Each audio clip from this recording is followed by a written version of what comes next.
আমি প্রফেসর আজিমুল হক। আমি শিশু নিউরোলজিস্ট অ্যান্ড ডেভেলপমেন্ট স্পেশালিস্ট।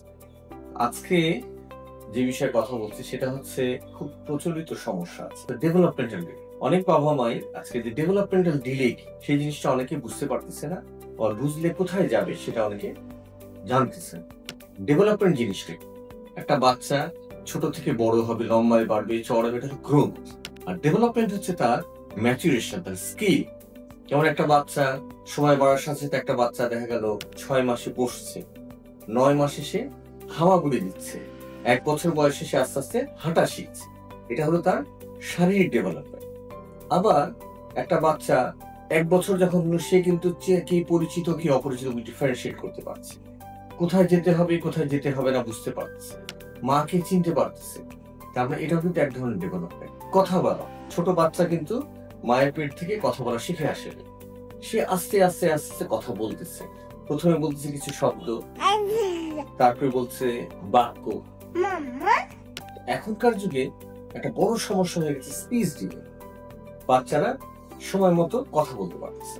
যে আমরা যে আশা করছি যে বাচ্চার বয়স দেখা গেলো 1 বছর হয়ে গেছে, 2 বছর হয়ে গেছে, কিছুই বলছে না, হয়তো শুধুমাত্র বাবা মা বলছে। এর প্রধানতম একটা কারণ হচ্ছে এখনকার যুগে যে গেজেট গুলি ইউজ করতেছে, ফোন গুলি ইউজ করতেছে, এই সময়গুলির জন্য সে যে ওইখানে ব্যস্ত থাকার কারণে কিছু ডিলে হতে পারে। কিছু ক্ষেত্রে তার ফ্যামিলিয়ার ডিলেও থাকতে পারে, কিন্তু কখন সিরিয়াসলি নিতে হবে।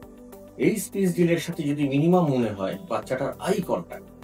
পৃথিবীতে যে কোনো দুটো মানুষ যখন কথাবার্তা বলে, একজন আরেকজনের দিকে চোখাচোখি করে, এটাকে বলে আই কন্ট্যাক্ট।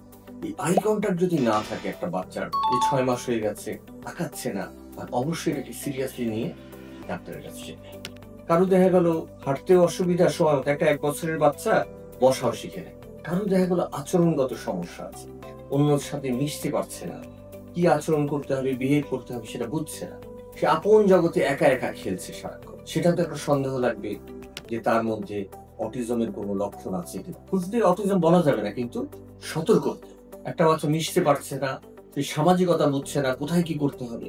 একটা 3 বছরের বাচ্চা, সে হঠাৎ করে কাপড় খুলে ফেলছে। নর্মালি একটা বাচ্চা একটু লজ্জা পাওয়ার কথা, এই ধরনের সে আচরণগত।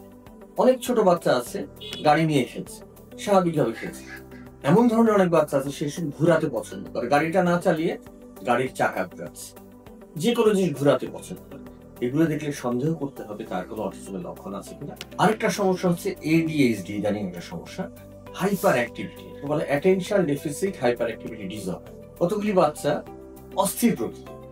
অনেক সময় বাবা মা মনে করে না আমার বাচ্চাটা একটু চঞ্চল, ছটফটে, স্মার্ট, সেটা অনেক সময় আছে, কিন্তু অনেক সময় তার এই অস্থিরতার জন্য, হাইপার অ্যাক্টিভিটির কারণে তার পারফরমেন্স খারাপ হয়ে যায়। সে অনেক টাস্ক সুন্দরভাবে করতে পারে না, সে সাফার করে অনেকগুলি জায়গায়, লেখা সুন্দর হচ্ছে না, কোনো কথা সে বসায় রাখা যাচ্ছে না, যে কোনো জায়গায় বসতে বলে সে উঠে পড়তেছে।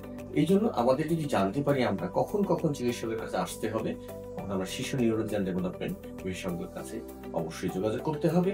সেক্ষেত্রে অবশ্যই ওনারা এটার সেই সমস্যার স্পেসিফিক সমাধান দেওয়ার চেষ্টা করবেন।